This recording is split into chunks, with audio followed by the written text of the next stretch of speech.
Cho tôi hỏi các bạn một câu nha. Các bạn đã từng chơi một cái bản mod ARK nào đó mà nó khiến các bạn khó ăn khó ngủ chưa?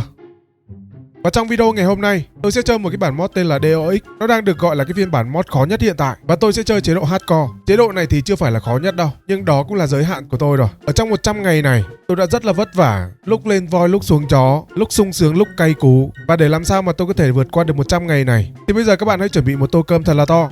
Và chúng ta cùng bắt đầu nào. Tôi spawn ở một cái bờ biển khá là vắng vẻ. Chỗ này thì không một bóng người, chỉ có một làn da đen hớt cục than vì cháy nắng của tôi nổi bật nhất ở đây. Tranh thủ lúc nó vẫn còn an toàn, tôi kiếm ít tài nguyên để làm công cụ cái đã. Con thú đầu tiên tôi gặp là một em Parasau. Và để thuần hóa được nó thì tôi sẽ cần phải có cấp độ 25 cơ. Sau đó thì đút trái cây cho nó ăn là được. Đây là tính năng của mod DOX đó anh em ạ. Đây nó còn một con Iguanodon nữa. Cấp của nó là 3232 luôn cơ. Tôi hiểu tại sao cái mob này nó lại được gọi là cái mob khó nhất hiện tại rồi. Cấp độ của bọn thú trong này nó sẽ cao, còn bản thân tôi thì sẽ bị hạ xuống, thậm chí là còn thấp hơn cả mặc định cơ. À đây rồi, một con Dilophosaurus. Chắc con này hiện tại là tôi có thể dễ bắt nạt nhất đây. Tôi làm một cây giáo rồi lao đến xiên nó. Ê nhưng mà khoan, ui sao con này nó to thế nhở? Ôi dồi ôi, toang rồi, chọc nhầm chó rồi anh em ơi.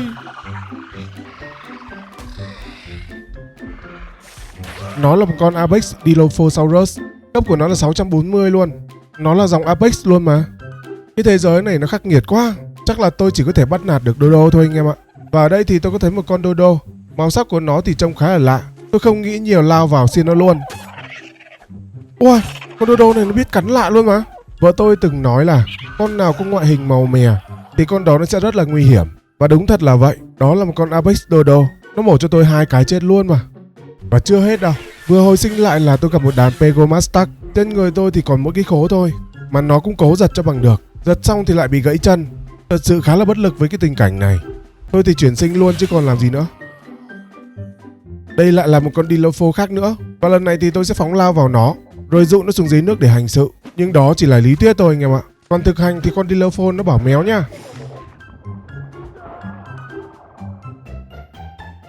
Sau 7749 lần chuyển sinh, tôi dạt vào một cái bờ biển cát trắng. Tưởng chừng nó sẽ là an toàn, nhưng khi vừa mới quay lại đằng sau và nhìn thấy 2 con Allosaurus thì niềm tin và hy vọng của tôi nó dập tắt luôn.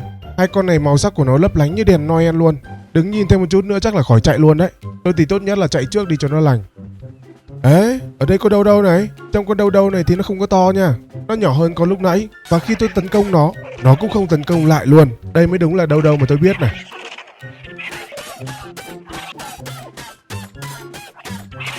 Và khi tôi giết bọn này thì nó lên cấp độ khá là nhanh. Tôi đi săn một vài con tiện để cấy cấp luôn.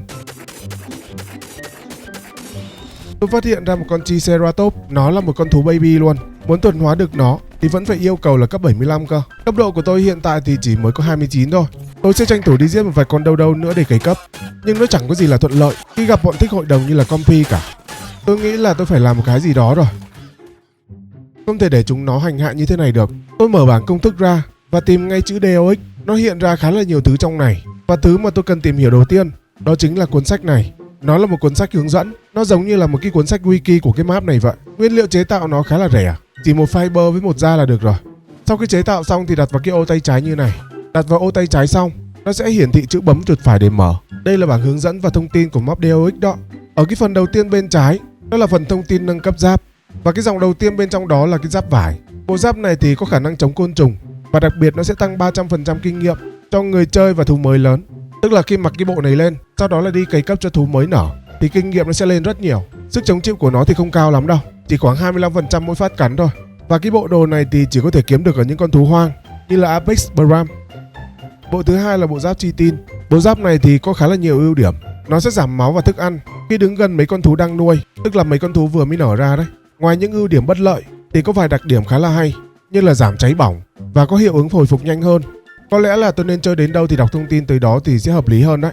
Còn chưa biết là tôi có thể tìm được cái bộ giáp nào nữa cơ mà. Và ngay bên dưới cái mục nâng cấp giáp, đây là hướng dẫn triệu hồi thú. Mấy con thú này giống như là mấy con boss vậy á. Yêu cầu của nó là phải kiếm đủ nguyên liệu và bắt một con Bram Compi, sau đó là bỏ nguyên liệu vào trong người con Compi đó, là nó sẽ triệu hồi ra một con đúng theo nguyên liệu đã bỏ vào. Bên dưới là các bảng hướng dẫn thông tin tiến hóa. Ở ngoài tự nhiên không chỉ là có những con thú thông thường, nó còn một loài tên là Pygmy nữa. Nó sẽ là một loài khác, Khi bắt nó thì sẽ có thể tiến hóa được, và khi tiến hóa lên thì nó sẽ có thể mạnh hơn. Giống như cái bảng hướng dẫn này nó đã nói, mỗi lần tiến hóa thì có khả năng nó sẽ ra một cái dạng khác nhau. Nó giống như là Pokemon vậy đó. Mod này tính ra có nhiều cái là thú vị ghê, và nó còn khá là nhiều thứ mà tôi sẽ cần phải tìm hiểu từ từ đấy. Mục tiêu chính của tôi bây giờ là phải đi tìm một con gì đó để thuần hóa trước cái đã. Nhưng trước tiên thì sẽ phải cày điểm cho bản thân trước, và cày điểm bằng cách là hành hạ bọn Dodo thôi. Ở bên trong cái túi đồ xác của mấy con Dodo Apex, nó có cho một vài món gì đó, tôi nghĩ nó sẽ có tác dụng về sau này đấy. Sau khoảng 30 phút farm bọn thú trên cấp 1000 thì tôi hiện tại đã lên được cấp 83 rồi. Bây giờ thì đã đủ trình để thuần hóa một vài con thú rồi. Ở ngay đây có 2 con Triceratops, có lẽ là tôi sẽ bắt cả hai luôn. Thuần hóa bọn này cũng khá là dễ thôi, đút trái cây cho bọn nó là xong rồi. Khi tôi vừa bắt xong 2 con đó, tôi cảm thấy hơi lạnh gáy. Quay lại thì thấy có một kẻ lạ mặt phía sau. Nó là một con Shadowman. Trước khi nó nhìn thấy tôi ra lệnh cho 2 con thú của tôi lao đến tấn công trước. Nhưng chỉ vừa mới chào sân thôi là 2 con thú của tôi đã thành bữa ăn của nó rồi. Con Shadowman này nó khỏe vãi chưởng luôn ấy. Nó ăn xong 2 cái xác đó thì bắt đầu nó nằm ngủ. Bây giờ mà tôi thuần hóa được nó thì có phải là tuyệt vời lắm không? Tôi chạy vòng ra phía sau nó để tìm cách cho nó ăn. Nhưng vừa đúng lúc nó tỉnh ngủ, nó ngửi thấy mùi thơm như thịt bò của tôi, và tôi đã biến thành bữa ăn xế chiều cho nó luôn. Tôi thì lại phải về với cái máng lợn rồi. Lại phải đi săn Dodo tiếp thôi. Tôi thuần hóa ngay một con Pteranodonsaurus, lắp cho nó một cái yên cưỡi luôn. Và thế là tôi thoát được cái kiếp nạn chạy bộ và bị hành hạ dưới đất rồi. Bây giờ thì lên đường đi kiếm một nơi nào đó để làm nhà thôi.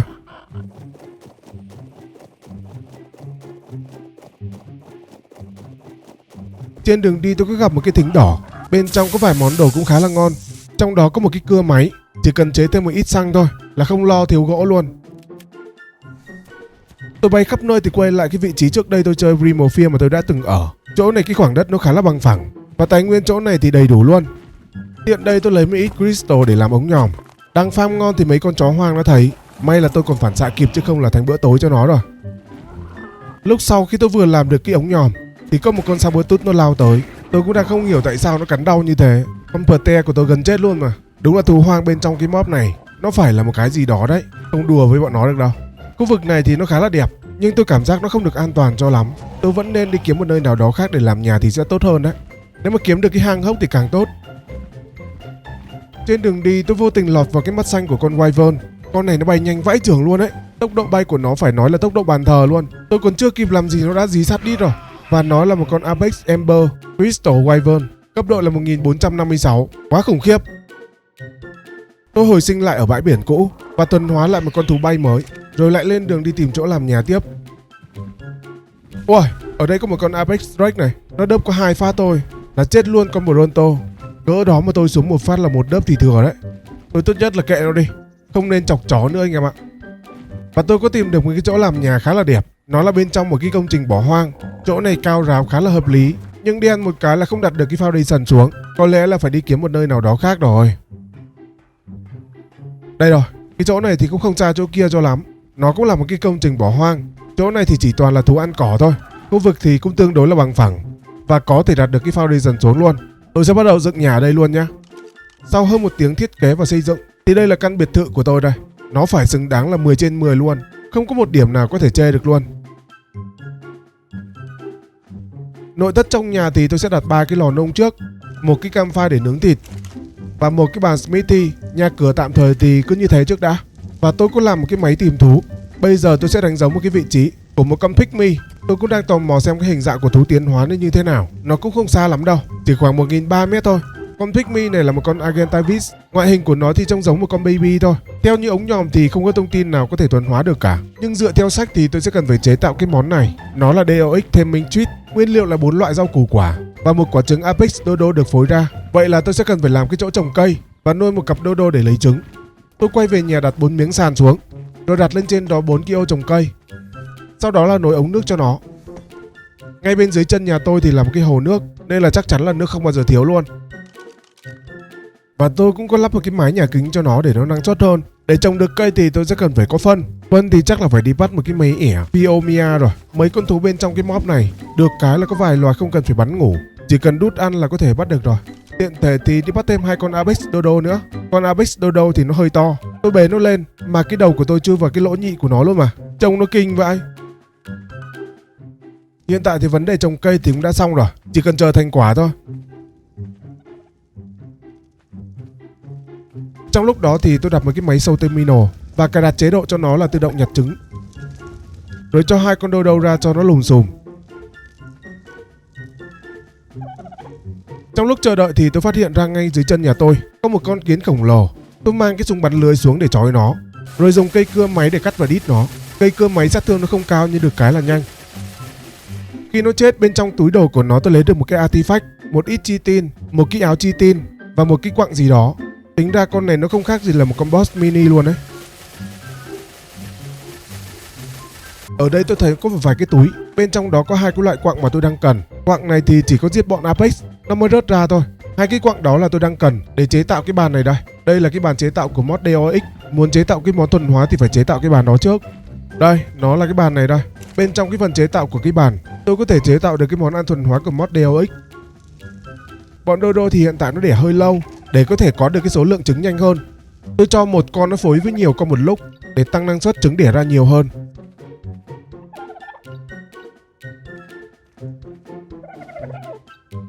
Sau khi đã có được cái món DOX thêm minh chít, tôi đi kiếm ngay một con Agent Pygmy. Tôi dùng súng bắn lưới để trói nó lại, rồi bỏ đồ ăn vào trong người nó để thuần hóa. Mỗi lần nó ăn thì nó sẽ hiển thị lên cái dòng chữ ở ngay trên màn hình. Hiện tại thì vẫn là đang chưa thành công, chờ cho đến khi nào có cái dòng chữ thành công là được. Tôi có làm một cái lồng bẫy để nhốt nó lại, để không cho nó bay lung tung nữa.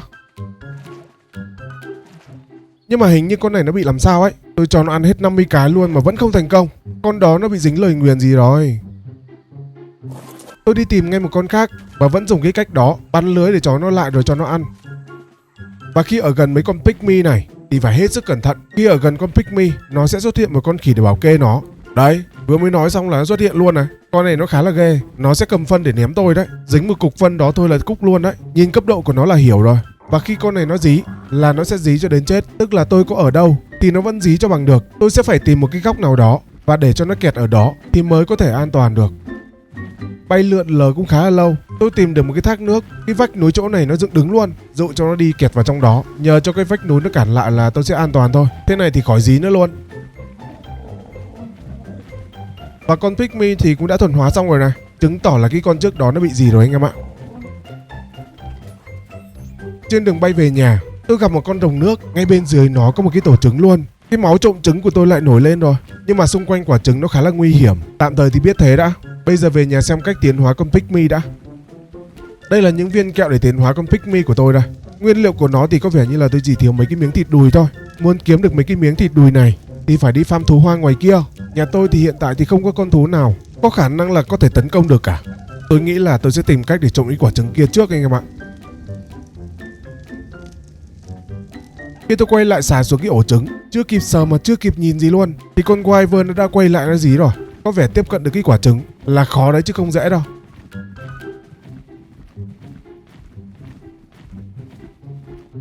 Một lúc sau bất ngờ xuất hiện một con Titan Rodent. Máu của nó là 34 triệu. Nó bay ngay trên đầu tôi luôn. Nó có vẻ như là không muốn tấn công tôi, nhưng khi bay gần nó, tôi bị dính cái hiệu ứng lạnh. Theo thông tin ống nhòm thì không bắt được. Khả năng con đó sẽ phải đánh nhau chứ không phải để bắt đâu. Sau khi lượn lờ một hồi, tôi quyết định là lao xuống để lấy trứng luôn. Nhưng cái ổ trứng thì nó hơi nhỏ. Lúc tôi nhảy ra khỏi yên thì bị rớt xuống dưới. Chưa kịp leo lên thì con Wyvern nó đã quay lại rồi. Lần thứ 2 quay lại, tôi đu dù từ trên núi xuống. Trông có vẻ cũng khá là hợp lý. Nhưng mà...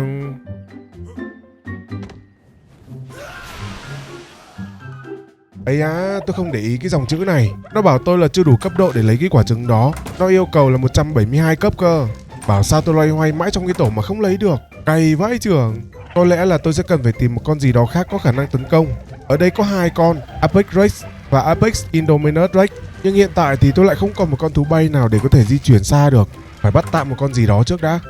Ui, bên dưới kia có một con khỉ đột kìa. Tôi nhìn thấy nó được từ cái khoảng cách này, chắc chắn nó không phải là một con dạng bình thường đâu. Nhưng mà cũng may là nó không xuất hiện trên khu vực nhà tôi, chứ không là tan nhà nát cửa luôn đấy chứ. Tôi xuống phía dưới kiếm một con thú bay để bay tạm thì có gặp con Pego Mustang. Đang lúc chơi đùa giải trí với nó thì không biết từ đâu xuất hiện Snowball. Nó rớt thẳng vào đầu tôi luôn. Chết luôn tại chỗ mà. Lúc tôi quay lại chỗ đó thì lại không thấy gì cả. Như kiểu ma vậy á. Nhiều khi chết mà không hiểu lý do tại sao mình chết nữa cơ. Ở phía bên kia bờ sông tôi thấy một con Apex Pete. Tầm này tôi nghĩ là tôi sẽ cần phải bắt một con Apex thì nó mới có thể bảo kê tôi đi xa được. Tôi vừa mới bắn lưới nó rồi, giờ thì dùng cái nỏ móc bám để đu sang bên đó cho nó an toàn. Chứ cái dòng sông này mà bơi qua thì thành mồi cho cá mất. Nhưng mà khi vừa mới qua đến nơi thì lại bị con Chodo nó nhìn thấy. Không hiểu nó xuất hiện từ đâu ra luôn. Nó lại là thú Apex nữa chứ. Thế thì chịu rồi. Lúc sau quay lại thì tôi thấy một con Shadowman đang nằm ngủ ở đó. Tôi định chạy lại cho nó ăn miếng thịt cừu. Ai ngờ vừa đúng lúc nó tỉnh dậy luôn. Khó khăn lại chồng chất khó khăn rồi.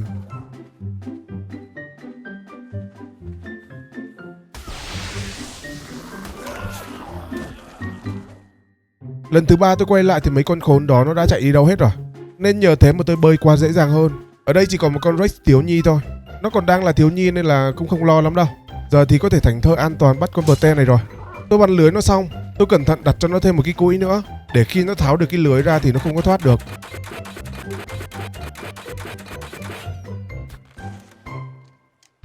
Sau khi thuần hóa xong, tôi mang nó về nhà gắn cho nó cái yên cưỡi, rồi bắt đầu lên đường đi kiếm một con gì đó để thuần hóa. Lúc này thì tôi có bay ngang qua cái chỗ trứng rồng nước. Tôi có nhìn lại cấp độ của tôi thì nó cũng vừa đủ để lấy cái quả trứng đó rồi. Con rồng nước thì lại không thấy nó đâu cả. Nhờ thế mà tôi xuống tổ của nó và lấy trứng một cách dễ dàng luôn. Chắc bọn nó bị tôi phá nhiều quá nên là chán bỏ đi rồi. Giờ còn không nhìn thấy hình dáng của con nào ở đây luôn mà. Trên đường đi thì tôi có tiện tay bắt thêm một con Pygmy nữa. Con này thì không có bắn lưới được nó. Bắn lưới không được là nó quay sang nó đấm tôi luôn mà. Tôi nhanh tay bỏ thịt vào trong túi đồ nó để cho nó ăn luôn. Sau đó là bay lên trên cao. Chứ ở gần con Pygmy này quá lâu thì thằng bảo kê của nó sẽ xuất hiện đấy. Ui, may chưa? Vừa đúng lúc luôn nhá. Giờ thì phải dụ cho nó đi xa trước đã. Sau khi dẫn dụ con bảo kê đi chơi xa một lúc tôi quay lại chỗ con Pygmy thì nó cũng đã ăn xong rồi. Bảo cho đi xa thì thực ra con đấy nó đi chưa xa lắm đâu. Nó cũng vừa quay lại rồi kìa.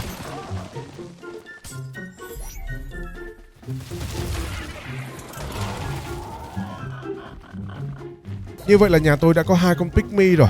Tôi sẽ phải tranh thủ đi kiếm tài nguyên để tiến hóa cho nó thôi. Nhưng trước tiên thì tôi sẽ phải ấp quả trứng rồng này trước đã. Biết đâu được khi con rồng này lớn thì tôi có thể cưỡi nó bay được luôn thì sao. Có con này mang đi farm thì cũng tốt mà.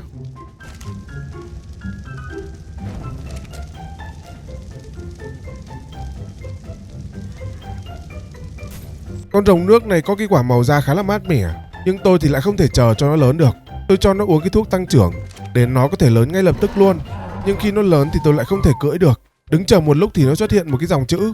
Nó nói hiện tại thì tôi chưa thể cưỡi được nó. Và để cưỡi được nó thì tôi sẽ cần phải kiếm một cái món đồ cho nó. Nó là cái món Bram Kibble ấy. Để kiếm được cái món Kibble đó, tôi sẽ phải giết mấy con thú.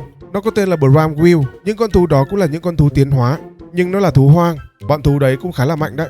Cũng không phải là thứ dễ chơi đâu. Tôi nghĩ là tôi sẽ đi săn bọn Golden trước. Bọn nó sẽ cho tôi rất nhiều thịt đùi. Có thịt đùi thì tôi sẽ có thể tiến hóa được mấy con thú của tôi. Trong máy dò tìm thú thì tôi có tìm được con Golden Dodo. Khi tôi vừa đến cái vị trí của nó nhìn thấy tôi như nhìn thấy ma vậy đó. Cứ cắm đầu cắm cổ bỏ chạy thôi. Tôi có dùng súng bắn lưới để trói nó lại, nhưng mà trói không được. Tôi thì đành phải cưỡi con Pte lao và cắn luôn thôi. Cắn được mấy cái thì nó tạo ra cái hiệu ứng hào quang gì đó, xong nó dịch chuyển đi mất tiêu luôn. Tức là nó dịch chuyển biến mất khỏi cái bản đồ này luôn ấy. Tôi còn không tìm thấy nó bên trong cái máy tìm thú nữa luôn. Ủa là sao ta? Bên trong máy tìm thú bây giờ chỉ còn có 2 con Golden thôi. Lúc tôi bay đến chỗ con thứ 2 thì nó cũng biến mất tiêu luôn. Cứ biến mất như này thì làm sao mà săn nhỉ? Cũng chẳng biết phải làm sao cả. Thôi thì đi săn tạm mấy con Apex vậy. Ở đây thì tôi có tìm được con Apex Phimomia. Bình thường con lợn này sẽ không tấn công lại đâu, nhưng đây thì nó cắn lại luôn. Sát thương nó gây ra ngang bằng với con Bte của tôi luôn mà. Lúc giết nó xong thì nó cho tôi một vài món đồ cũng khá là ngon. Trong đó có khẩu súng lục này. Khi bắn vào một cái mục tiêu nào đó, nó sẽ tạo cái hiệu ứng cầu vồng lên cái mục tiêu đó. Con thú bị bắn trúng, nó chạy đến đâu là đít của nó nhả khói 7 màu luôn. Trông cũng khá là vui đấy. Nhưng tôi nghĩ là khẩu súng này nó sẽ còn nhiều công dụng khác nữa cơ, chứ không phải là để bắn vui như này đâu. Sau đó tôi có đi tìm một con Golden khác. Lần này thì tôi có tiếp cận được nó, nhưng mà nó bay nhanh quá, không thể nào đuổi kịp được luôn. Đuổi không kịp nó thì làm sao mà gây được sát thương cho nó. Nó bay với cái tốc độ bàn thờ luôn mà. Không còn cách nào khác thì tôi lại đành phải chơi cái trò hên xui. Tôi dùng súng bắn lưới đứng từ bên dưới bắn lên, và vô tình thì cũng đã trói được nó. Tốn cũng khá là nhiều lưới thì bắn trúng được đấy. Nhưng khi tôi vừa lấy con Pte ra, định bay lại gây sát thương lên cho nó, thì con Golden lại biến mất tiêu. Thề luôn ấy, khó thật sự. Trong máy của tôi bây giờ chỉ còn một con nữa thôi. Tôi sẽ đánh dấu nó và đi tìm luôn. Và lần này thì tôi sẽ dùng một cách khác. Tôi sẽ chơi trò du kích từ trên không. Tôi dùng nó móc bám vào con Pte. Sau khi ổn định được cái tầm ngắm, tôi dùng súng bắn lưới bắn chói cái con Golden bên dưới đó, bắn chói từ trên cao luôn nhá. Và khi tôi quay lại con Pearl và ngay lập tức bay xuống bên dưới thì con Golden đó lại biến mất tiếp. Tôi nghĩ là con Golden này khi nó bị dính sát thương thì nó sẽ bị hoảng sợ và nó sẽ có một cái khoảng thời gian, nếu như mà không sốc sát thương được cho nó để giết nó ngay lập tức thì nó sẽ biến mất. Thời gian hình như là chỉ khoảng 1 đến 2 phút thôi hay sao ấy. Trong máy tìm thú thì hiện tại thì không còn con nào cả. Có lẽ là tôi sẽ cần phải đi tìm một con gì đó có sát thương khủng khiếp hơn, có khả năng sốc sát thương nhanh hơn. Và tôi có tìm được một con Apex Mianca. Nó là một con nhện chúa, có vẻ như hình dáng được thu nhỏ lại một chút thì phải. Trong người tôi thì đang có sẵn cung và mũi tên của mod DOX. Tôi sẽ lại móc bám vào con Pearl và đu xuống dưới để bắn cho dễ. Nhưng cây cung này khi bắn trúng một phát thì to bo tôi thấy nó tăng có được một chút nhưng mà có vẻ như là không ổn cho lắm thì phải. Con nhện nó phát hiện ra tôi đang nghĩ là nó sẽ không có thể làm gì được tôi, nhưng đó là một sai lầm lớn luôn ấy.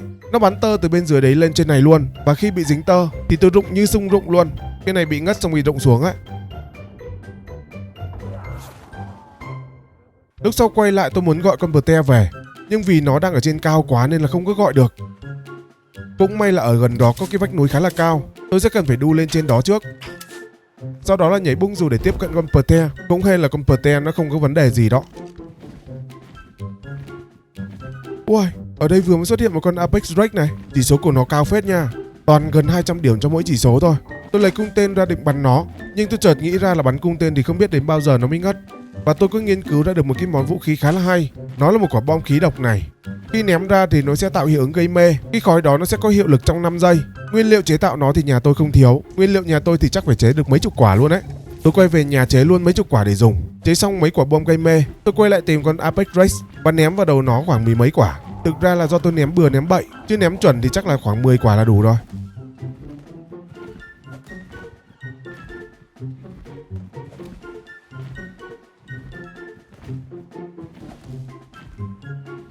Tìm ra được cái món vũ khí khá là ngon, cho nên thuần hóa được con này cũng khá là dễ. Tôi thấy nó dễ quá nên quay lại tìm con nhện, và tôi vẫn dùng cái cách cũ, nhưng thay vì bắn cung thì tôi sẽ ném bom. Nhưng mà kết quả thì nó lạ lắm, không những là không làm ngất được con nhện mà ngất luôn cả tôi lẫn thú bay. Tôi với con thú bay là rụng như sung rụng luôn. Mẹ nó cày vãi chưởng.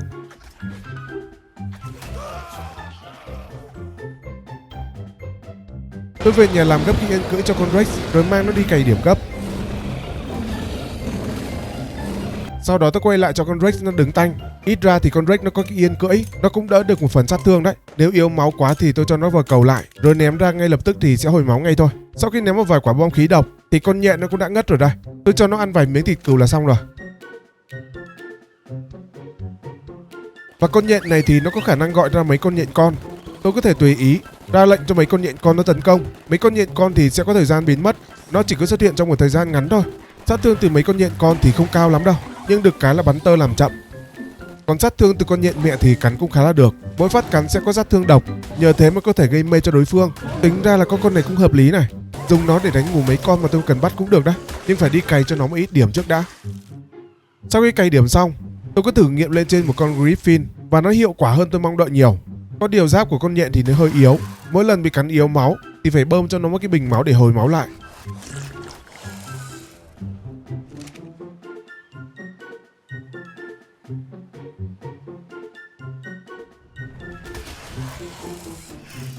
Đây rồi, bây giờ thì đã có một con thú bay siêu xịn sò rồi. Con Apex Griffin này thì không khác gì mấy con bình thường cả, nhưng đặc biệt hơn một cái, nó có cái chiêu tạo ra bão gió, gây sát thương cũng khá là thốn. Con này chịu khó cày cho nó mấy ít điểm thì cũng khá là ổn áp đấy chứ.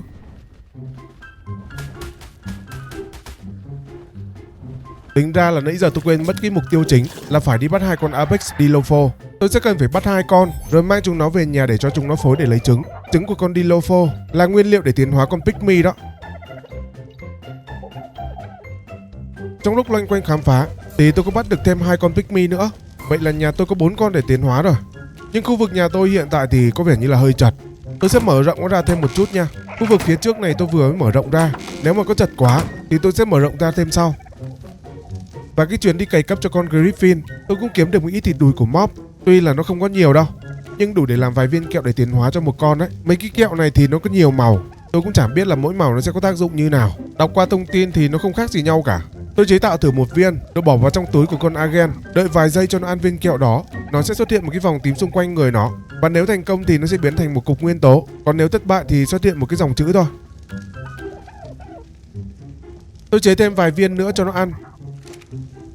Và sau khi ăn 3 viên thì nó cũng đã thành công rồi đó. Nhưng đây vẫn chỉ là giai đoạn 2 thôi. Để hoàn thành được cái quá trình tiến hóa, nó yêu cầu tôi phải cho nó ăn 25 miếng thịt đùi của mob nữa thì mới có thể hoàn thành được cái quá trình tiến hóa. Xem chừng là phải đi farm khá là nhiều đấy.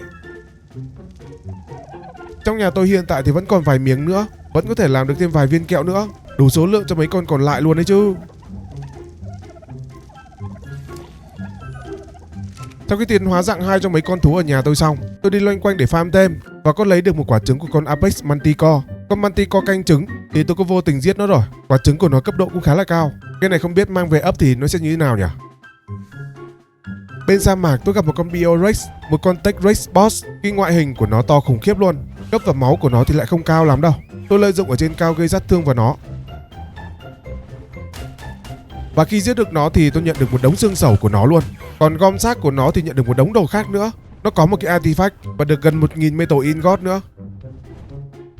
Ở ngay gần đó nó có một con gì đó nữa cơ. Và đó một con golem hệ độc. Nó cũng là thú được tiến hóa lên đấy. Nhưng nó là thú hoang và tôi còn chưa kịp làm gì nó luôn cơ. Rồi từ đâu không biết xuất hiện một cái cục độc. Nó bay một phát thẳng về người tôi, chết luôn cả người lẫn thú.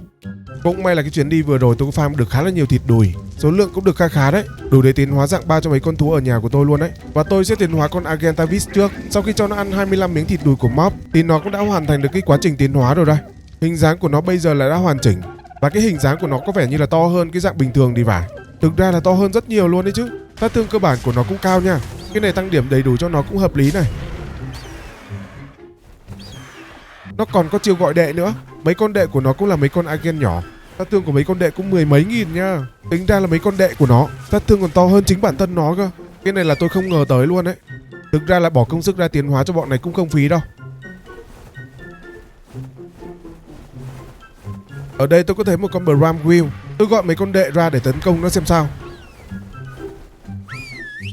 Ui, được phết nha. Sát thương khá là to, mà dứt điểm cũng khá nhanh. Gắn có mấy cái là chết luôn rồi. Giết xong con nó được quá trời đồ luôn. Còn có được thêm mấy cái yên công nghệ nữa cơ. Được của nó. Lúc sau tôi bắt gặp một con Golden đâu. Sát thương của mấy con đệ nó cũng không hề nhỏ đâu. Tôi cho bọn đệ nó dí và đánh con Golden đó. Lần này sát thương đã gây to hơn và cũng đã nhanh hơn, cho nên con Golden không có cơ hội biến mất luôn.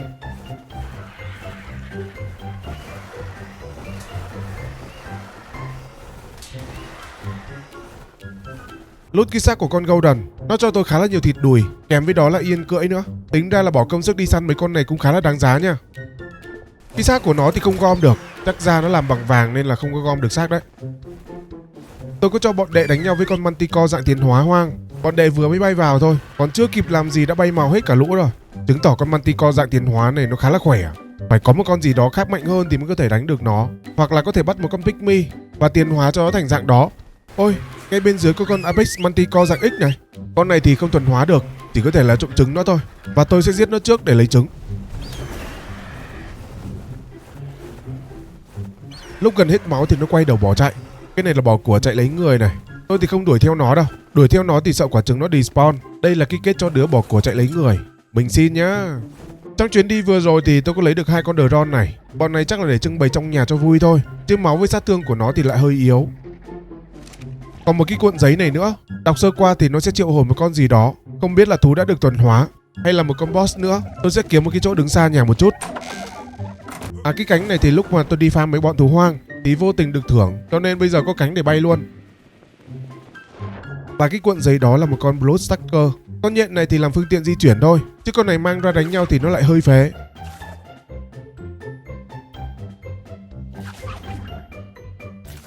Và cái chuyến đi vừa rồi tôi có kiếm được 2 cái Bram Kibble từ mấy con Bram Wheel đó. Nó là mấy con thú hoang đã được tiến hóa đấy.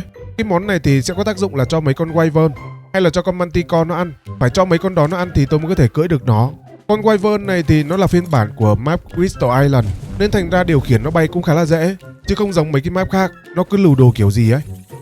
Và sát thương con này nó gây ra thì không cao lắm nha. Bị con Smino nó cắn cho muốn ỉa trong quần luôn. Trong chuyến đi hồi nãy thì tôi có kiếm được cái bộ đồ này. Thực ra thì nó không hẳn là một bộ đồ, nó là mỗi hệ giáp một món thôi. Tác dụng của mỗi món nó sẽ phù hợp cho một vài con thú, sẽ được tăng sát thương. Như cái áo chi tin này thì sẽ được hồi máu này. Nếu mà full bộ hình như là được cộng dồn thì phải. Mà muốn kiếm được một cái bộ đồ hoàn chỉnh thì không dễ nha. Và con Wyvern này thì chắc chắn là tôi sẽ làm hàng trưng bày trang trí cho nhà rồi. chứ con này thì nó khá là yếu. Tôi tiến hóa tiếp cho mấy con thú của tôi, như là con khỉ với con Perte. Con Perte sau khi tiến hóa xong, bây giờ nó đã thành một con Tabezara rồi. Ngoại hình của nó là một con khổng lồ luôn. Còn con khỉ thì nó thành một con kinh công. Ngoại hình của nó thì chỉ có to hơn thôi. Con Tabezara thì nó chỉ được cái là bay nhanh thôi, chứ chiêu thức của nó thì không khác gì là cơ bản cả. Không có gọi đệ hay là một chiêu thức gì là hay ho cả.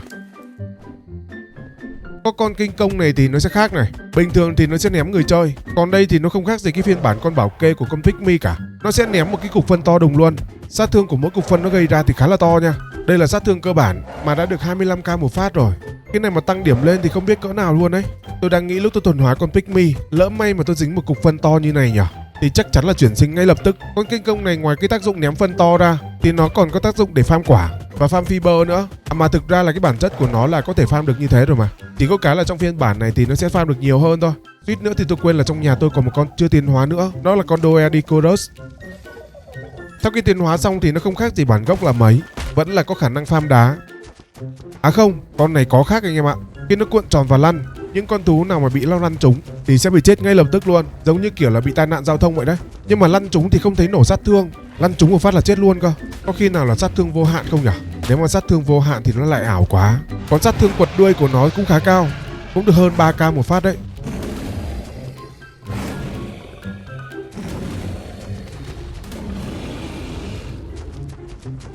Và đây là những con thú mà tôi vừa mới tiến hóa xong.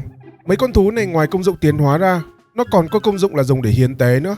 Tức là tôi sẽ lấy 3 trái tim của 3 con, sau đó là đi dâng hiến cho bức tượng này. Và bức tượng sẽ cho tôi một con thú siêu xịn sò luôn. Và để làm được cái bức tượng đó thì thật sự là không khó. Đầu tiên là tôi sẽ cần phải chế cái lò nung này. Nó dùng để nung cái quặng tungsten và titanium. Bên trong cái tượng này ngoài hiến tế ra, nó còn có công dụng là triệu hồi thú nữa. Những con thú Mega hay là Titan, hoặc là Titan Overlord là cũng có thể triệu hồi được từ cái tượng này. Và để bắt đầu hiến tế những con thú thì tôi sẽ cần phải có cái lọ thuốc này. Lọ thuốc này nó được làm từ mắt cá sấu, hoa hiếm và nấm hiếm, kèm với một vài thứ khác nữa. Và trước khi lên đường đi săn và kiếm đồ, tôi có mở rộng căn nhà của tôi ra một chút nữa. Và tôi có làm một cái máy ấp trứng ở đây.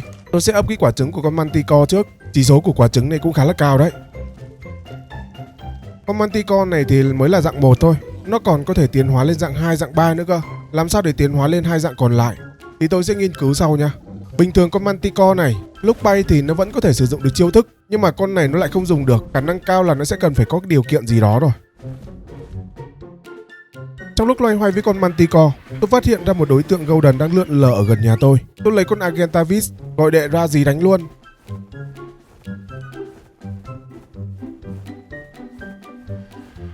Rõ ràng là con Golden nó rớt xuống cái chỗ này. Ấy thế mà tôi tìm mãi mà không thấy đâu cả. Thổ địa của map này cũng nhanh tay phết đấy chứ. Tôi thì đi săn cá sấu vậy. Tôi di chuyển đến khu đầm lầy và tìm mấy con Apex Saco. Khi giết bọn này thì tôi sẽ có được con mắt cá sấu. Mỗi con như thế thì tôi sẽ được có 2 cái thôi. Sau khi lượn lờ ở khu này, tôi có săn được 6 con mắt, đủ để làm 6 lọ hiến tế rồi. Ở nhà tôi còn mấy quả trứng Wyvern nữa, nó cũng có thể thay thế cho mắt cá sấu được luôn đấy. Nguyên liệu thứ hai nó cần đến lọ Lesser Antidote. Cái lọ thuốc này nó cần có sừng tê giác hoặc là máu của đỉa cũng được. Sừng tê giác thì phải qua khu băng tuyết, nhưng mà qua bên đó bây giờ thì khá là nguy hiểm, cho nên tôi sẽ đi săn đỉa luôn cho nó dễ, vì cái khu này cũng khá là nhiều đỉa. Sau khi đã kiếm đủ nguyên liệu, tôi quay về nhà chế tạo cái lọ thuốc hiến tế. Và tôi sẽ cho mấy con thú mà tôi đã tiến hóa mà không dùng tới, tôi sẽ dùng bọn nó để lấy trái tim hiến tế. Cách sử dụng để lấy được cái trái tim đó, chỉ cần cho một lọ vào người nó, sau đó bấm nút X là bọn nó sẽ tự uống thôi. Sau khi uống xong thì nó sẽ biến thành cái trái tim này. Và tôi sẽ cần 3 trái tim như thế, kết hợp với một cái Bram Kibble, rồi mang đi trao đổi với cả cái bức tượng này. Nhưng có vẻ bức tượng vẫn yêu cầu tôi thêm một cái món đồ nữa. Nó là một món crystal gì đó. Tôi đọc qua thông tin trên wiki thì có vẻ cái cục crystal này nó khá là hiếm, chỉ có thể giết thú hoang thì mới có thể lấy được, và phải là thú mega trở lên thì mới có. Thú mega đối với tôi lúc này thì thật sự là quá khó. Bên trong cái sách hướng dẫn nó còn cái phần mo này. Bên trong cái bảng này là công thức tiến hóa mấy con thú cao cấp hơn. Ví dụ như ở đây có Manticore, nó có công thức lên dạng 2 và dạng 3 luôn. Nhưng ở dạng 2 thì có thể lựa chọn tiến hóa lên lửa hoặc là băng. Đây là phần tiến hóa con Manticore dạng 2. Nếu là nguyên tố lửa, nó yêu cầu cần có 2 cái móng của con Wyvern lửa, 3 cục đá Apex Dragon, 1 cái đầu của Dodorex và 1 cái đầu của Phượng Hoàng. Nếu là băng thì cần có 2 cái móng của Wyvern điện, 2 cái đầu của Gorilla và 1 cái đầu của Yeti. Mấy con đó thuộc là dạng boss không đó. Trong nhà tôi hiện tại thì chưa có món nào cả. Có lẽ là tôi phải tính cách lên đường đi săn thôi. Và con Manticore này thì nó có hai dạng yên cưỡi. Cái loại yên cưỡi màu đỏ, nó là loại yên cưỡi đã được enchant rồi. Còn loại màu xanh thì là loại cơ bản, chưa được enchant lên, cho nên nó sẽ bị hạn chế nhiều chiêu thức. Ví dụ như tôi đeo cái yên cưỡi màu xanh lên, lúc bay con Manticore sẽ không sử dụng được chiêu thức. Nhưng nếu thay vào đó là cái yên màu đỏ thì sẽ có thể dùng được chiêu thức lúc bay. Khi dùng được chiêu thức trên không như này thì tôi sẽ có thể hành hạ được mấy con đi bộ dưới đất đấy. Nói chung là cũng tùy con thôi, chứ có nhiều con nó có thể bắn được tên lửa thì cũng như không à. Trong lúc tôi đang đi săn Wyvern lửa để lấy móng của nó thì vô tình gặp lại con golem độc. Nó đang lang thang ở bên khu rừng đỏ. Con này thật sự rất là khó chơi. Nếu muốn đánh nhau với nó, tôi nghĩ chỉ có chính nó mới đánh được nó thôi. Tức là tôi sẽ bắt một con người đá Rock Elemental, vì người đá nó có khả năng là kháng độc. Như vậy là tôi có thể tay đôi 1-1 với con này được luôn đấy. Và ở dạng 3 của con Manticore, nó cần có một cái core của con Lava Golem. Mặc dù con golem độc này thì nó không có liên quan lắm đâu, nhưng nếu tôi bắt được một con Rock Elemental và đánh được con golem độc thì lấy gì mà không đánh được con golem lửa, đúng không? Kế hoạch nó gọi là hoàn hảo luôn đấy chứ. Cái nguyên liệu để tiến hóa dạng 3 cho con Manticore, nó cần có một cái đầu của con King Kong Bram và một cái đầu của con gấu Bram nữa. Tôi sẽ đi làm cái phần dễ trước, đó chính là săn đầu của một con gấu. Con gấu này có khả năng làm choáng, nhưng cũng may mắn là tôi đã chuẩn bị mấy cái bình máu của mob FMK rồi, cho nên bây giờ mà có rớt xuống thì vẫn có thể cầm cự được.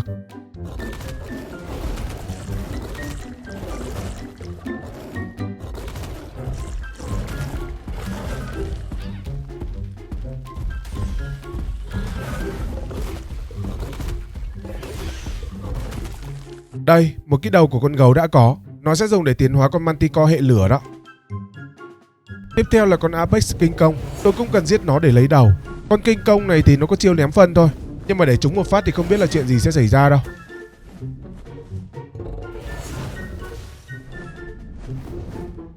Và hai cái đầu của hai con dễ nhất thì đã có rồi. Bây giờ thì tôi sẽ tìm cách bắt một con Rock Elemental nữa. Và nếu như xây một cái bẫy thông thường thì nó hơi mất thời gian một chút, nhưng tôi có nghĩ ra được một cái cách khác nó dễ hơn. Đó là tôi sẽ chế 3 cái bức tường này. Đây là vật liệu xây dựng của mob DOX đó. Cái tường này thì nó to lắm, có thể chặn được cái cục đá của con người đá luôn. Ở đây thì tôi có tìm được một con người đá, cấp của nó cũng khá là cao đấy. Bây giờ mà để cho nó ném một cục đá vào đầu chắc là rụng như sung đụng luôn đấy. Tôi sẽ lợi dụng cái bờ biển ở ngay bên dưới và dựng hai bức tường sát với cái vách núi như này. Ok, bây giờ thì tôi sẽ dụ con người đá đi xuống dưới cái chỗ đó. Khi con người đá đi vào giữa hai cái tấm tường, nó sẽ bị kẹt lại và không đi ra được nữa, và nó cũng sẽ không ném đá được luôn. Tôi lợi dụng cái khe hở của giữa hai tấm tường đó và gọi con King Kong của tôi ra. Nó bắt đầu ném phân vào đầu con người đá đó. Cứ có sát thương vật lý vào đầu con người đá thì turbo của nó sẽ được tăng thôi. Một phân được ném ra thì không khác gì đạn của canon cả, cho nên nó sẽ tăng turbo như bình thường thôi. Chưa bao giờ tôi thuần hóa một con người đá nó lại đơn giản như thế này luôn đấy. Sau khi thuần hóa xong, tôi mang nó về nhà gắn cho nó một cái yên cưỡi. Con Bram người đá này nó khác biệt với mấy con khác là nó có thể gọi ra được mấy con đệ người đá khác nữa. Mà bọn đệ của nó cũng khá là khỏe nha, chỉ có điểm yếu cái là ít máu hơn thôi. Và trước khi đi đấm nhau thì tôi có bọc lại cái khu vực nhà của tôi lại. Vật liệu xây dựng là mấy cái tường lớn lúc nãy đấy. Tường nó vừa cao vừa to như thế này thì đàn thú của tôi trong nhà sẽ được đảm bảo an toàn hơn. Và đây là con Lava Golem mà tôi đang cần giết đây. Trông cũng khá là rén nha. Để chắc ăn thì tôi sẽ thử đặt một cái lồng bẫy ở dưới chân núi. Mục đích của tôi là muốn dụ nó vào trong cái chỗ đó. Nhưng lúc tôi bay đến gần để gây sát thương cho nó để dụ nó xuống, tôi chỉ vừa nhìn thấy nó triệu hồi ra 3 cục lửa là tôi cảm giác nó không ổn một chút nào rồi. Tôi định quay đầu bỏ chạy luôn, mà cái quả cầu lửa đó nó còn có xác định mục tiêu nữa cơ. Gần như là auto không trượt luôn đấy chứ. Cũng may là trong người tôi thủ khá là nhiều máu, cho nên vẫn có thể thoát được cái kiếp nạn đó.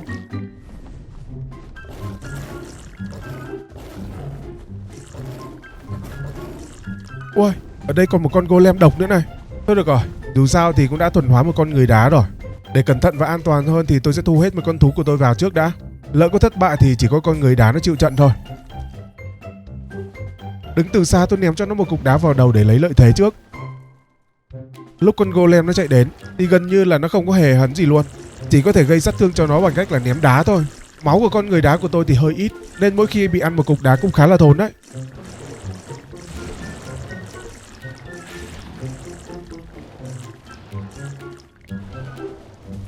Bơm máu một lúc thì tôi thấy không ổn cho lắm. 100 bình máu của tôi cũng gần hết rồi. Tôi lấy cái máy dịch chuyển ra định bỏ chạy, nhưng mà chạy không được nữa rồi. Con golem độc nó cho cục đá là chết cả đôi luôn. Xem chừng nghĩ đi nghĩ lại thì tôi sai ở đâu đó rồi anh em ạ. Thật sự là không phục một chút nào cả. Tôi phải đi tìm một con người đá khác để bắt. Và tôi muốn làm lại thêm một lần nữa. Chắc chắn là tôi đã sai ở cái khâu chuẩn bị rồi. Và không biết đen hay là xui, con người đá nó tự hủy luôn rồi. Nó tự ném đá vào đầu nó tự chết luôn. Tôi chỉ có muốn bắt nó thôi, mà tại sao nó lại quằn quại tự hủy hoại bản thân nó như thế nhở? Thật là đáng tiếc.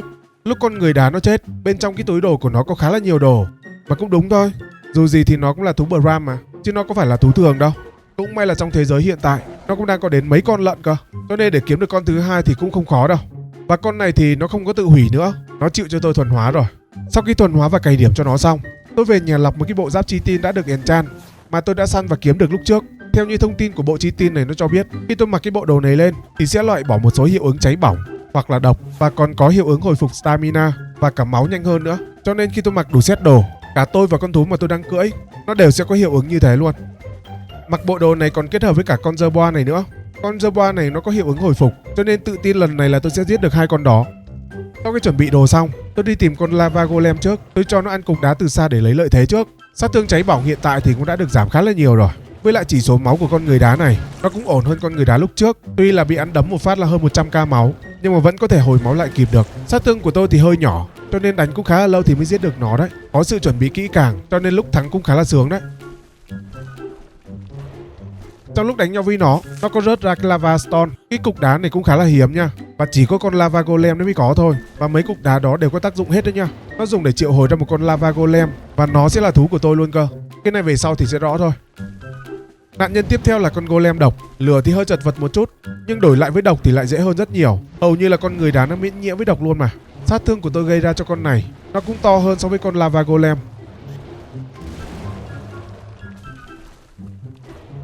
Như vậy là nguyên liệu để tiến hóa dạng 3 cũng đã có đầy đủ rồi. Ở dạng 2 thì còn thiếu một vài thứ nữa thôi. Không, thực ra là còn thiếu nhiều lắm đấy. Bây giờ thì tôi sẽ phải lên đường đi săn nguyên liệu để tiến hóa dạng 2 đã. Đầu tiên là con Apex Dragon. Giết nó xong, tôi sẽ lấy được 3 cục Dragon Stone. Tiếp theo là Apex Dodorex.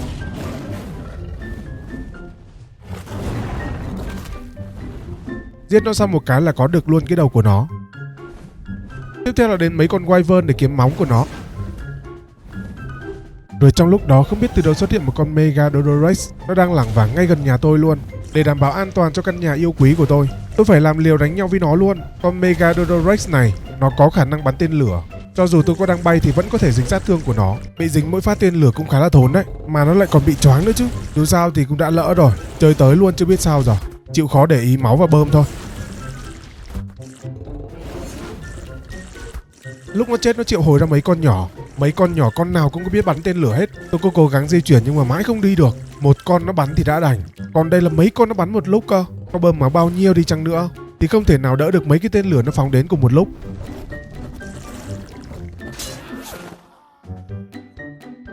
Tôi hồi sinh lại ở nhà, định bay con Agen ra để lấy đồ, nhưng mà mấy con đó nó vẫn đang ở đó. Nó bắn cho một phát tên lửa đạn đuổi, vừa mới ngóc đầu ra khỏi nhà là chết luôn mà.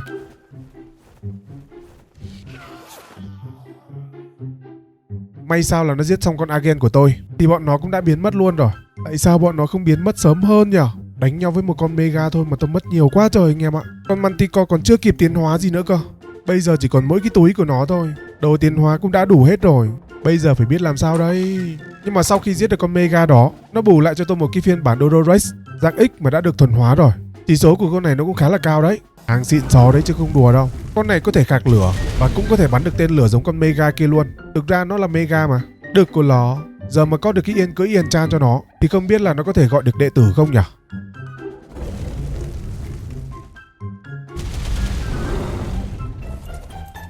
Và sau khi đánh xong con Mega đó, tôi cũng có luôn được cái cục Crystal này rồi. Thứ mà tôi đang cần để hiến tế đổi thú đấy. Đọc qua thông tin của cái cục Crystal này, ngoài công dụng hiến tế ra, nó còn có công dụng là dùng để enchant giáp nữa anh em ạ. Tức là từ cái bộ đồ bình thường có thể enchant lên để có búp, và đồ đã enchant rồi thì vẫn có thể enchant lên thêm một bậc nữa để xịn sò hơn. Bây giờ tôi sẽ mang nguyên liệu lúc trước ra để hiến tế trước.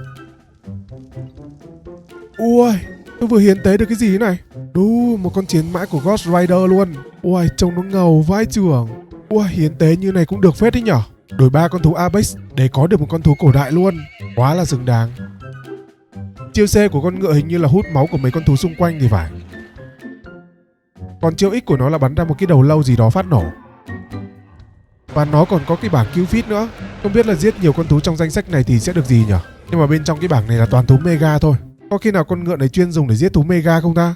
Cũng dám lắm ấy chứ. Cái cục crystal đó có thể dùng để hiến tế được nhiều lần luôn. Lần vừa rồi tôi hiến tế mà nó không có biến mất thì tức là có thể dùng được nhiều lần trong một cục. Hiện đây thì còn 3 cái trái tim nữa. Tôi sẽ hiến tế tiếp để xem nó cho con gì. Và lần này thì nó cho tôi con heo hồi máu. Tưởng con gì chứ con này thì cũng bình thường thôi. Còn con Mega Dodorex này thì nó khá là khỏe. Một phát tên lửa của nó có thể tiễn được một con Griffin luôn. Apex Griffin luôn nha. Quá ghê cho em nó. Hiện thể thì tôi đi loanh quanh khám phá. Tôi sẽ đi kiếm luôn cái quả trứng của Manticore mới luôn. Nhưng mà tìm hoài không thấy một con nào cả. Chỉ có thấy mấy con Manticore không có thuần hóa được thôi. Bên khu sa mạc tôi gặp một con nhện Mega. Máu của nó là gần 100 triệu luôn. Trông con này có vẻ khá là khó ăn nha. Tôi lấy con ngựa ra để đánh thử. Mà không hiểu sao tôi tăng 230 điểm vào máu cho nó rồi. Mà máu của nó chỉ được gần 100k thôi. Trông có vẻ như là hơi lỗi, không biết là có ăn được hay không ấy chứ. Tôi lỡ chơi rồi thì chơi luôn thôi. Phải chơi thì mới biết được cái thực lực của nó đến đâu chứ. Mỗi phát cắn của con nhện cũng hơn 30k sát thương. Gặp con ngựa của tôi lại bị lỗi máu nữa chứ. Nên thành ra phải bơm máu hơi nhiều. Nhưng khả năng của con ngựa thì vẫn có thể ăn được con nhện Mega đó. Nó cũng dễ chứ không khó đâu. Tôi thấy nó dễ quá. Ở khu sa mạc tôi có tìm được một con Mega Raptor. Trông nó còn yếu hơn con nhện nữa. Nhưng chiêu thức của nó thì có vẻ như là ghê hơn con nhện nha. Lúc con Raptor nó chết thì tôi tưởng là xong rồi. Không biết từ đâu mấy quả cầu nó rớt vào đầu của tôi. Một phát mà trắng cây máu luôn, chết toi luôn. Thề luôn, nhiều khi chết mà không hiểu lý do tại sao luôn đấy chứ. Cay vãi trưởng. Thôi thì lỡ rồi chứ biết làm sao bây giờ. Nó làm cho một phát bể hết giáp luôn mà. Hay là giáp này sửa cũng không tốn nhiều tài nguyên cho lắm. Sau khi sửa xong giáp tôi quay lại sa mạc và mang con Dodorex đi phá làng phá xóm. Rồi vô tình lại gặp một con Mega Dodorex nữa. Tôi nghĩ là tôi có thể ăn được nó. Nhưng bắn tên lửa mãi thì lại không trúng. Có đến gần hơn một chút nhưng vẫn không hiểu sao lại không trúng. Và rồi nó đớp cho đúng một phát. Chết luôn con đâu của tôi. Rồi không hiểu sao tôi lại thoát được cái pha đó luôn đấy. Đây không biết là lỗi hay là tính năng của game nữa. Tôi sống được cái pha đó cũng hay đấy. Hay là do tôi chết nhiều quá nên được game nó ưu ái nhỉ. Thực ra là toàn nghịch dại xong rồi chết thú ấy chứ.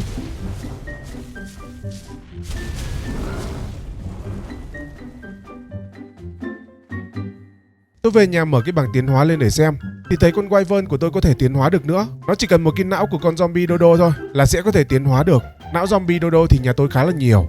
Tôi lấy một cái rồi bỏ vào cái túi đồ của con Wyvern, leo lên người nó rồi bấm X. Bây giờ nó sẽ tiến hóa và chuyển sinh thành một quả trứng. Sau đó là mang quả trứng đó đi ấp. Nó sẽ nở ra một con Wyvern zombie. Ui, trông cái ngoại hình của nó kìa. Mắt thì trắng rã, người thì lở loét hở cả xương luôn. Ngoại hình của nó thì có thay đổi, nhưng còn chiêu thức của nó thì không có gì thay đổi cả. Và nó còn có thể tiến hóa lên dạng 3 nữa. Dạng 3 của nó là dạng Wyvern Bram. Nó cần một cái đầu của Mega Dragon hoặc là Bram, một cái đầu của Wyvern Bram, một cái đầu của Dead Worm Bram và một cái đầu của Dodo Wyvern. Toàn những thứ khó kiếm thôi. Kiểm tra cái kho đồ của tôi thì có đúng một cái đầu của Wyvern Bram thôi, chứ còn những cái đầu khác thì không có. Tôi nghĩ là tôi nên hiến tế và kiếm lại con ngựa chiến lại thôi. Vì tôi nghĩ là chỉ có nó thì mới có thể giúp tôi kiếm được nguyên liệu. Và tôi đã dành ra 4 tiếng đồng hồ để đi bắt thêm mấy con Pygmy này đây. Mấy con này là dạng thú tiến hóa đấy. Mục đích là chỉ để kiếm thêm team hiến tế thôi. Không biết là có cách nào khác để có thể kiếm team nhiều hơn không. Chứ để mà đi bắt mấy con Pygmy như này thì nó sẽ tốn rất nhiều thời gian của tôi. Lúc đánh xong con Mega Raptor, nó có cho tôi 2 con đỉa này. 2 con đỉa này thì tôi thấy nó có giới tính. Tôi có đổi giới tính của một con và xem nó có phối được hay không. Nhưng khi mở cái bảng tính năng lên thì nó không có mating. Tức là bọn này thì không có thể nào phối được. Phải chi mà phối được thì ngon quá. Nó mà phối được là làm cái máy farm team luôn đi chứ. Bọn này thì chỉ có dùng để hiến tế thôi.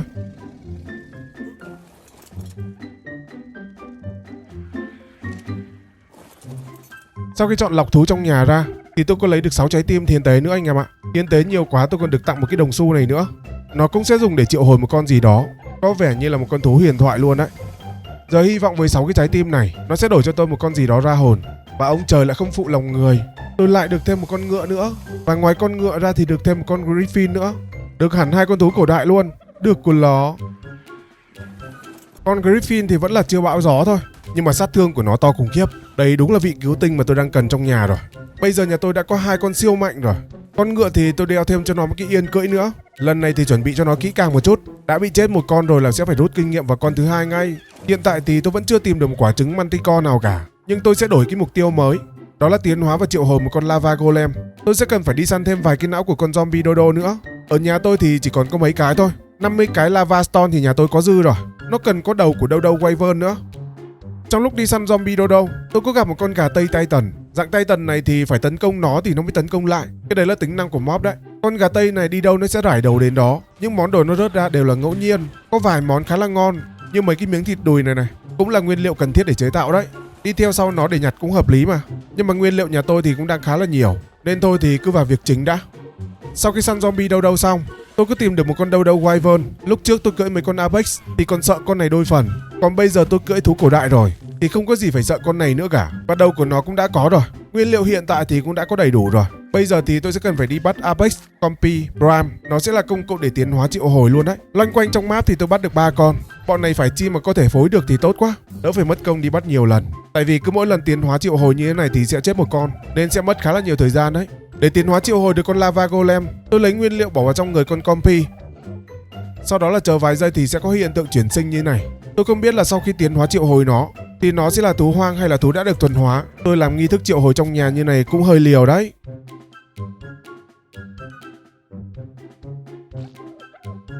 Sau khi hoàn thành quá trình thì nó biến thành một cái tượng golem. À, hóa ra cái tượng này chỉ là hình thức thôi.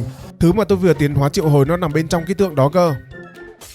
Và đây là con lava golem mà đã hành hạ tôi biết bao nhiêu lần đây. Ngoại hình của nó thì nhỏ hơn con người đá rất nhiều. Tôi sẽ tháo cái yên của con người đá cho nó dùng, vì từ giờ trở đi chắc là tôi sẽ dùng con golem này nhiều đấy. Nó chỉ được cái ngoại hình thôi, chứ chiêu thức của nó thì không khác gì một con người đá bình thường cả. Mấy quả cầu lửa thì tôi không biết là phải dùng như nào, hay là phải dùng yên enchant thì mới dùng được. Sau đó tôi có tìm hiểu về một loài Giga X. Đọc qua thông tin trong sách cho biết, để tìm được con này thì tôi sẽ phải giết một con Mega Shadowman. Nhưng con đó chỉ xuất hiện bên trong map Gen 2 thôi. Nhưng nếu may mắn thì tôi vẫn có thể gặp được nó trong tự nhiên, và nó sẽ là biến thể lửa. Sau khi giết con Giga X đó xong, tôi sẽ có thể lấy được đầu của nó và kết hợp với trái tim của Rodent. Con Rodent là cái con chim to to, lúc mà tôi trộm trứng vô tình nó xuất hiện đấy. Nhưng cái loại mà tôi cần giết, nó là hệ Bram chứ không phải là Titan. Mang trái tim của con Rodent và đầu của con Gigan X tiến hóa triệu hồi, tôi sẽ có thể nhận được một quả trứng của con Gigan X này. Trái tim của Rodent thì ngoài ra có thể trao đổi được với cả tượng. Nó sẽ cho tôi một cái bản thể tiến hóa của Pygmy. Nếu cho con Rodent Pygmy đó đứng trên vai, tôi sẽ được tăng 20% sát thương, phòng thủ, hồi phục thể lực và hiệu ứng cách nhiệt, tăng kèm thêm 200% kinh nghiệm và đốt cháy kẻ địch nữa.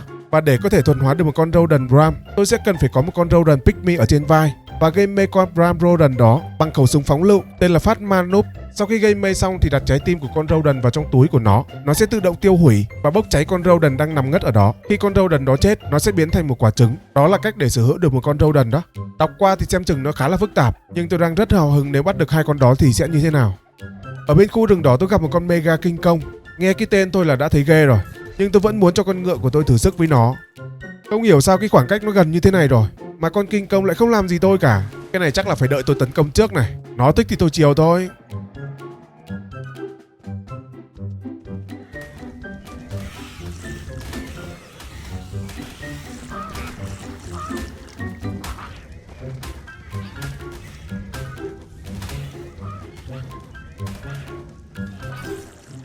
Uầy, lúc đánh cũng run tay phết đấy chứ. Máu của con ngựa cũng tụt liên tục ấy chứ. Đánh xong con King Kong thì được tặng một cái chibi này. Trông nó cũng khá là đáng yêu cute. Còn mặc đồ võ nữa chứ. Trông cũng đánh đá lắm cơ. Đánh nhau với con Mega King Kong xong, nó có cho tôi một con cá mặt quỷ này. Chỉ số sát thương của nó cũng khá ổn đấy. Ngoài ra được tặng thêm mấy cục phân này nữa cũng không biết để làm gì luôn. Mấy bộ đồ mà tôi săn được còn dư thì tôi cứ treo lên trên này cho nó gọn. Treo lên sẵn mấy bộ luôn, lỡ có cần thì khỏi cần phải đi kiếm. Trong máy tìm thú tôi vừa phát hiện ra con Manticore. Đây rồi, chờ mãi nó mới xuất hiện luôn đấy. Tôi đang cần trứng của nó để nuôi lại một con. Ui, quả trứng này cấp 4.000 luôn. Hy vọng là quả trứng đó sau khi ấp thì ra một con chỉ số ngon nghẻ một chút. Để cho an toàn thì tôi sẽ giết nó trước luôn. Giết nó xong thì thong thả lấy trứng thôi. Lúc tôi vừa mới lấy trứng xong thì không biết từ đâu xuất hiện một con Dragon. Nó khạc lửa thẳng vào đầu tôi luôn mà. Con Dragon này máu của nó là hơn 700k luôn. Đây cũng là hàng thứ dữ đấy. Và đánh nhau với mấy con bay này khổ ghê. Nó cứ bay qua bay lại không à. Lại gặp con Griffin chiêu thức của nó thì nó không với tới nữa chứ. Đánh được con này cũng khá là vất vả đấy.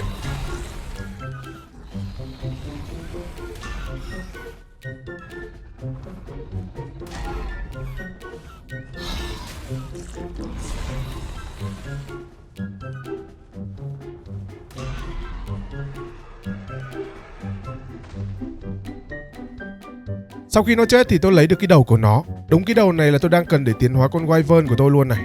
Đúng thứ mà tôi đang cần tìm rồi. Ngay gần đó có con Apex Dragon nữa. Và con này cũng có trứng luôn. Lấy về sưu tầm luôn. Ngoài ra ở khu sa mạc này thì tôi có săn được con Phượng Hoàng nữa. Tôi cũng đang cần đầu của nó để tiến hóa con Wyvern của tôi đấy. Con Phượng Hoàng này thì nó khá là khó chịu, nhưng được cái là con ngựa của tôi nó cũng khá là khỏe. Sau khi đã có được đủ những cái đầu, tôi về nhà bỏ 2 quả trứng vào trong cái máy để ấp. Sau khi 2 quả trứng nó nở, tôi cho chúng nó uống cái thuốc tăng trưởng luôn. Và để cưỡi được bọn nó thì chắc chắn là không thể nào thiếu được cái Prime Kibble được. Yên cưỡi trong nhà tôi đang có sẵn 2 cái cho 2 con luôn. Nhưng mà cái yên cưỡi của con Manticore thì nó lại hơi yếu. Tôi đưa nó vào cái bàn nâng cấp và nâng cấp nó lên khoảng 200 chỉ số giáp cho nó trâu. Sau đó là bỏ nguyên liệu vào tiến hóa dạng 2 cho nó. Dạng 2 tiến hóa của nó thì tôi sẽ chọn lửa nha. Bỏ nguyên liệu vào trong túi của nó, sau đó là bấm nút X là sẽ được thôi. Đứng chờ vài giây thì nó sẽ chuyển sinh thành quả trứng, rồi tiếp tục mang nó đi ấp tiếp. Và đây là dạng 2 của nó, trông cũng không khác gì nhỉ. Khác mỗi cái là Manticore X bây giờ thì thành Y rồi. Trước đó thì tôi cũng đã có đủ nguyên liệu để lên cái dạng 3 rồi, cho nên là tôi sẽ tiến hóa nó lên dạng 3 luôn nhá.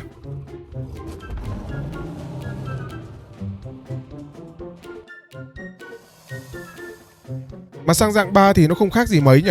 Có vẻ như là có mỗi răng là sáng hơn một chút thôi. Chiêu thức của nó thì bây giờ sang dạng lửa rồi. Sát thương gây ra thì không khác là mấy. Ngoài ra thì còn có thể khạc được lửa nữa. Nói chung là cũng ổn chứ không đến nỗi nào đâu. Có điều chỉ số của con này nó khá là lỗi. Tôi tăng cho nó 200 điểm vào máu và 200 điểm vào sát thương. Ấy thế mà chỉ số của nó không lên được bao nhiêu cả. Trông như kiểu bị lỗi vậy đó.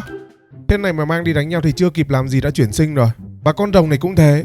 Chỉ số không đẹp một chút nào cả. Xứng đáng làm hàng trưng bày thôi. Và để tiến hóa con Wyvern thì tôi còn thiếu cái đầu của Deathworm với đầu của Dodo Wyvern nữa. Tôi sẽ đi săn con Deathworm trước. Người đá của tôi khá là trâu, cho nên nó sẽ là ứng cử viên để đi săn. Và điều mà tôi bất ngờ là con người đá có thể one hit được con Deathworm luôn. Và con Deathworm thì bằng một cách nào đó khi nó chết rồi, nó vẫn có thể one hit được con người đá của tôi luôn. Vậy thật chứ. Cái mod này thật sự là không hiểu luôn đấy. May là pha đó tôi không có mang Griffin ra, chứ không là phí của giời rồi. Bây giờ thì đi săn một con Dodo Wyvern nữa là đủ rồi.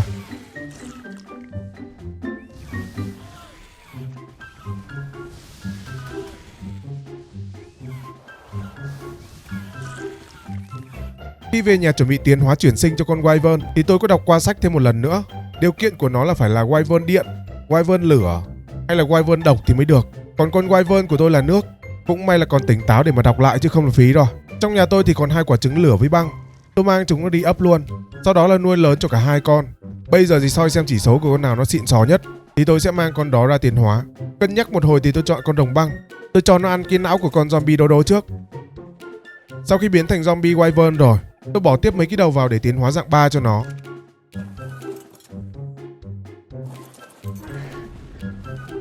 Và đây là ngoại hình của con Wyvern dạng 3 đây. Trông nó không khác gì dạng 1 nhỉ. Và con này thì chiêu thức của nó có thể tạo ra được bão tuyết. Sát thương cũng khá cao. Trông có vẻ ổn nha. Ok, sắm sửa sưu tầm như thế cũng ổn rồi. Tôi nghĩ là tôi nên đi săn vài con Mega để kiếm thêm nguyên liệu thôi. Để có thể tiến hóa được những con thú cao cấp hơn thì tôi sẽ cần phải đi săn những con khủng khiếp hơn. Ví dụ như là Mega.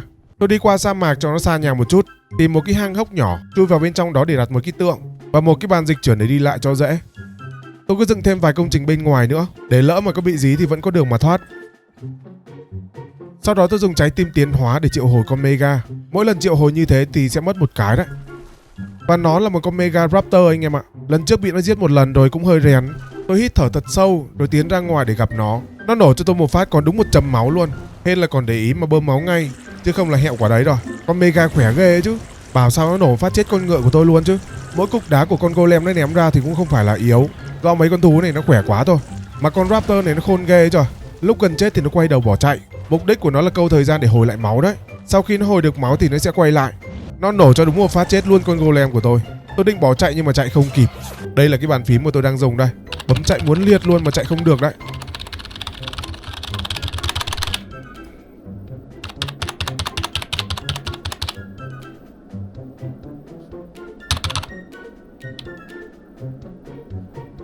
Lúc sau quay lại thì tôi có lấy con Manticore gây sát thương từ trên không, nhưng mà sát thương gây ra thì nhỏ quá, không khác gì đang gãi ngứa cho nó luôn. Vẫn phải dùng đến chiến mã rồi. Con chiến mã lần này của tôi thì nó khỏe hơn trước nhiều, không phải là gần 100k máu đâu. Con này cũng được 300-400 nghìn máu đấy.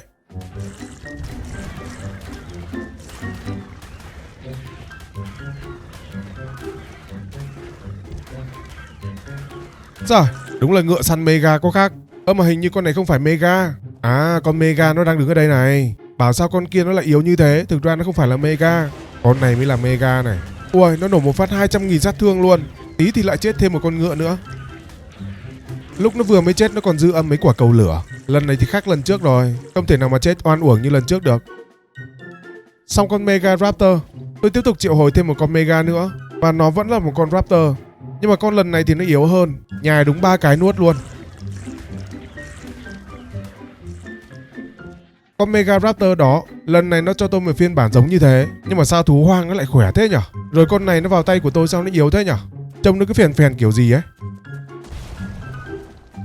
Thôi được rồi, tôi sẽ thử mở thêm một lần nữa để xem ra con gì nhá. Lần này thì có thay đổi. Nó xuất hiện một con Dimorphodon. Tôi lấy khẩu súng ra bắn để dụ nó xuống. Nó bay cao quá nên thành ra dụ nó xuống cũng khó cơ. Phải đợi nó bay thật gần xuống thì mới bắn trúng được một cái. Mà con này nó cứ bay lên bay xuống khó chịu ghê ấy chả. Xong lại còn bị nó thả bom vào đầu nữa chứ.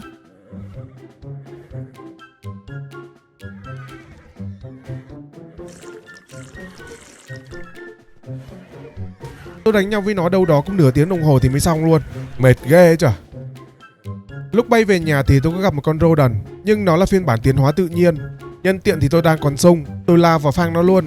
Rồi tôi chợt nhận ra tôi sai ở đâu đó rồi, nhưng mà nó không cho cơ hội sửa sai luôn. Không làm gì được nó luôn. Sát thương nó dồn vào đầu liên tục luôn mà. Lại nghịch dại chọc chó rồi. Cái chỗ tôi vừa mới chết cũng khá là gần nhà đấy. Cũng may là nó không còn target nữa, chứ mà nó còn target thì là banh nhà luôn. Mà các bạn nghĩ tôi sợ? Tôi mang con ngựa ra triển nó tiếp. Con ngựa này thì mỏ nó hơi ngắn, nên thành ra cắn mãi mới trúng được một cái. Trông cay vãi chưởng. Tôi móc luôn cây súng phóng lựu hạt nhân ra, bắn đúng một phát thôi. Tôi chết chứ con Rodent nó không chết. Má lại nghịch dại rồi. Ôi, cũng may là con ngựa nó vẫn còn sống anh em ạ. Thế mà con Rodent lại tha cho con ngựa của tôi nhỉ? Thật sự là cố chấp với con đó là không được luôn đấy. Phải nói là nó quá khỏe. Trước tiên bây giờ thì tôi sẽ nâng cấp cái bộ giáp của tôi lên trước đã. Tức là sẽ enchant lên thêm một lần nữa đấy. Để enchant được cái bộ giáp này lên thì nguyên liệu chỉ cần mỗi cái áo giáp với cục crystal là được. Nó sẽ ngẫu nhiên ra một cái món gì đó, có thể là găng tay và cũng có thể là giày. Đây, nguyên liệu chỉ như này thôi, đơn giản cực kỳ. Nhưng mà mỗi lần enchant thì sẽ tốn một con compi nha.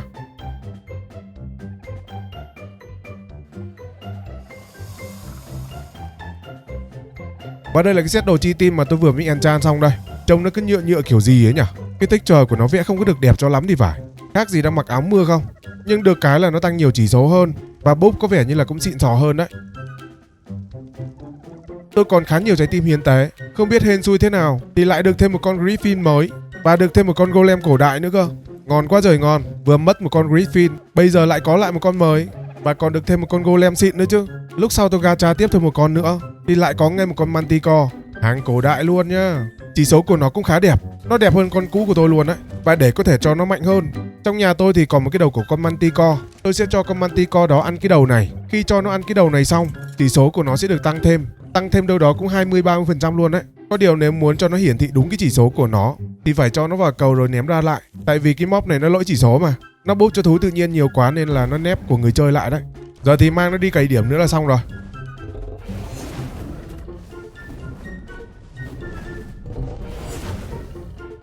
Sau khi cày điểm xong thì tôi có một cái trích lỏ. Tôi chế một cái bình thuốc tăng trưởng và cho con Manticore nó uống luôn. Thì tôi sẽ có được một cái thanh imprinting, đồng nghĩa với việc là chỉ số sẽ được tăng thêm một chút. Từ một con thú gacha, bây giờ nó biến thành một con thú giống như là tôi nuôi lớn từ nhỏ luôn đấy. Chuẩn bị xong thì tôi đi tìm con Rodent để trả thù. Con Rodent này thì nó có khả năng đốt stamina của con Manticore của tôi. Cái chiêu thức đấy khá là khó chịu đấy. Tôi cũng mang theo vài cái lọ hồi stamina của DOX nữa. Nhờ thế mà có stamina để đánh lại nó. Đánh được một lúc thì lại thấy đánh không nổi, nên tôi chuyển sang con Golem.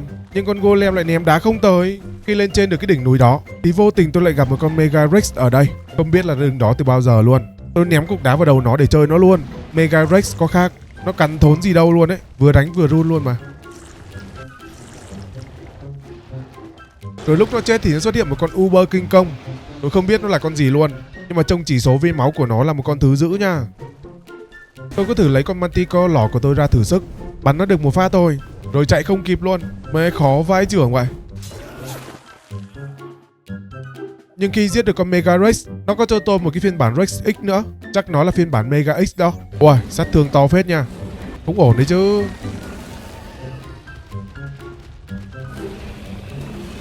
Tôi vừa mới nghĩ ra được một cách để giết con khốn này. Đầu tiên là tôi thử dụ nó vào trong một cái núi lửa để hy vọng nó kẹt lại. Nhưng khu vực núi lửa này thì nó rộng quá nên thành ra là không làm kẹt nó được. Sau đó tôi cứ đi tìm một cái hang to hơn. Chỗ này đi sâu vào trong hang thì nó không đi vào trong được, chỉ có con Manticore thì vào được thôi. Cái khoảng cách tầm này thì nó không cắn được tôi, nó chỉ có thể gây cháy cho tôi được thôi. Giờ thì tôi cứ cố gắng gây sát thương liên tục cho nó, cố gắng gây thật nhiều là được. Stamina thì hơi tốn, nhưng được cái là có mang theo cái bình thuốc hồi.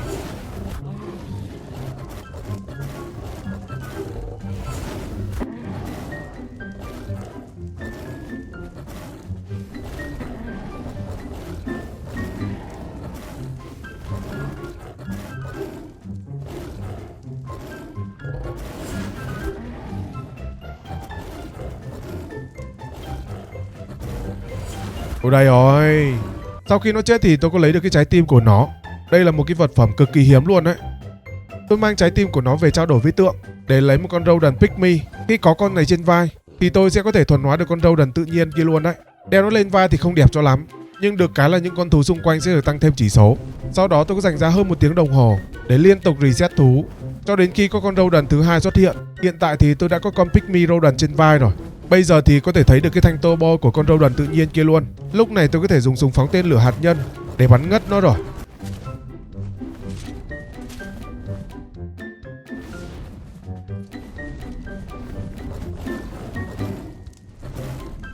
Khi nó ngất thì tôi sẽ cần mở cái túi đồ của nó ra, rồi bỏ vào bên trong đó là cái trái tim của con Dragon. Lúc trước có đọc qua sách, nó bảo phải là trái tim của Rodent cơ, nhưng đấy là không phải đâu. Chính xác là trái tim của con Dragon chứ không phải là Rodent nha. Bỏ trái tim vô là nó sẽ bị bốc cháy và nó sẽ chuyển sinh thành quả trứng. Bây giờ thì mang nó về ấp là được rồi.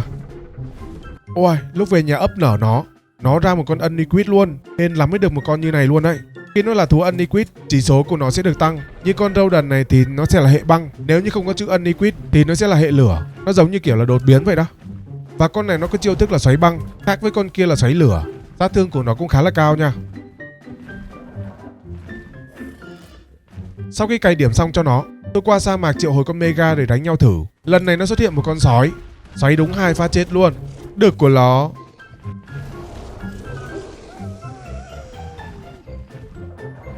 Tiếp theo là một con nhện chúa. Con nhện này nó khỏe vãi chưởng. Con Rodent của tôi đánh vất vả quá trời. Con nhện kia thì chỉ có 15 triệu máu thôi, còn con Rodent của tôi là đến 2 triệu máu lận. Mẹ nó chênh lệch vãi chưởng luôn. Rồi đang đánh ngon lành không hiểu sao nó dồn sát thương kiểu gì mà bơm máu không kịp luôn. Cái này là do cái bàn phím liệt nó bấm không được đấy. Đến con Rodent gần như là mạnh nhất trong cái mob này rồi mà đánh không nổi một con Titan thì thật sự là nó đến giới hạn của tôi rồi. Đến đây thì cũng đã được 100 ngày rồi anh em ạ. Chế độ tôi đang chơi là chế độ hardcore, nó chưa phải là khó nhất đâu.